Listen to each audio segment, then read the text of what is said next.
All right, let's talk about something really cool. A story about a story. Specifically, how one book went from being so scandalous it was banned to becoming an absolute classic.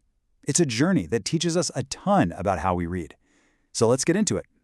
You know, we are surrounded by stories all the time. Movies, TV shows, books, you name it. But have you ever gotten to the end of one and had that feeling, that nagging sense that there's something more going on just beneath the surface? Well, at its most basic level, that's what we're dealing with. The official term is prose fiction, which just means stories about imaginary people and events. But here's the part that really matters. It's always told from a particular perspective. It's never the whole picture, you know? It's always someone's version of it.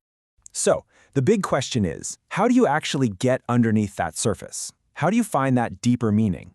Well, it turns out there's a kind of basic toolkit you can use for pretty much any story. And today, we're going to open it up and see what's inside. Think about it like a car mechanic. They know they need to check the engine, the transmission, the wheels to figure out what's going on. It's the same with stories.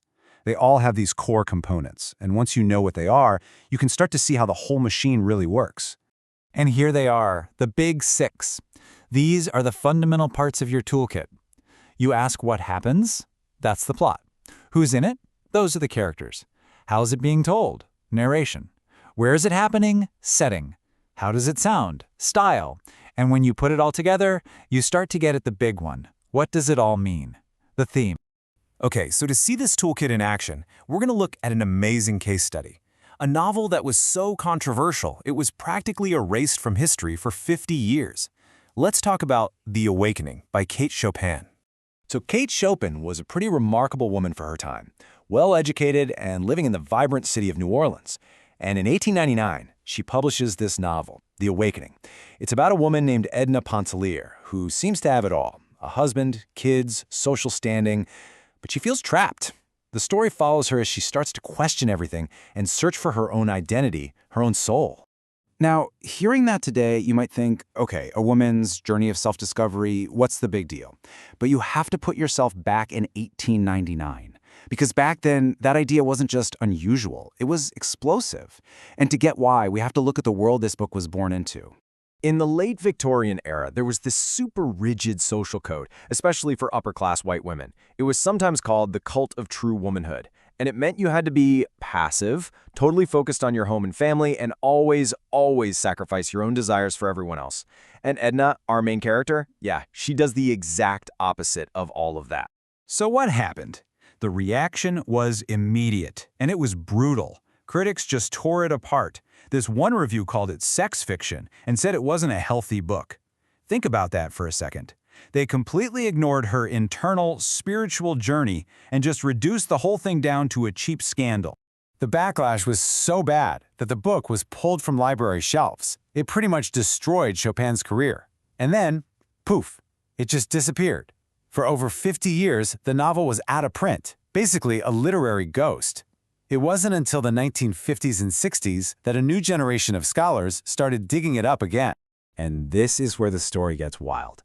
Fast forward to today, and that same book, the one called Unhealthy Moral Poison, is now required reading in high schools and universities everywhere. It went from the banned list straight to the canon of American literature. So that brings us to the million-dollar question, right? The words on the page are exactly the same as they were in 1899. The book didn't change. So what happened? The answer is we changed. We, the readers, got a brand new tool for our toolkit. And that new tool, that new way of seeing, is called feminist literary criticism. It's a whole new approach to analyzing stories that really started to take shape in the mid-20th century. Right around the same time people were rediscovering the novel? Coincidence? I think not. So what is it exactly? Well, to put it simply, this approach looks at a story and asks, how does this thing deal with gender?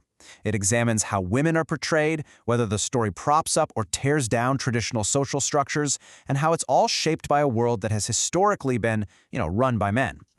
A really foundational idea here is understanding the difference between sex and gender. Sex, that's biological, male or female, simple enough. But gender, well, that's seen as cultural.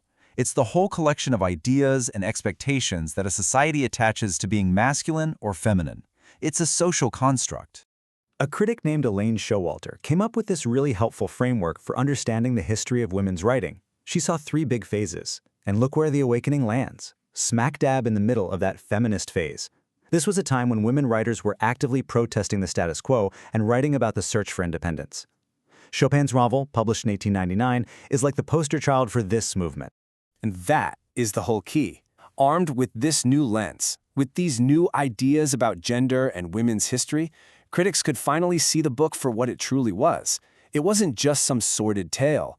It was a profound, powerful story of protest. It was about a woman's desperate search for an independent soul in a world determined to crush it. Okay, so cool story about a 120-year-old book, right? But why does any of this matter to you and me right now? Well, because this whole thing isn't really just about the awakening. It's about realizing that having the right tools, the right lens, can completely change how we understand the narratives that shape our world every single day. We're talking about everything from the biggest blockbuster movie to the articles you scroll past online. This critical lens basically gives you a new set of superpowers for reading the world. You start to question things. How are women being shown here? Why is that character stuck in that role? Who really has the power in this situation? And you might even start to uncover other incredible stories that, just like The Awakening, have been totally overlooked or misunderstood. So I'll just leave you with this final thought. If the readers back in 1899 so completely missed the point of The Awakening because they just didn't have the right tools to see it clearly, what stories might we be getting wrong right now? What are we missing?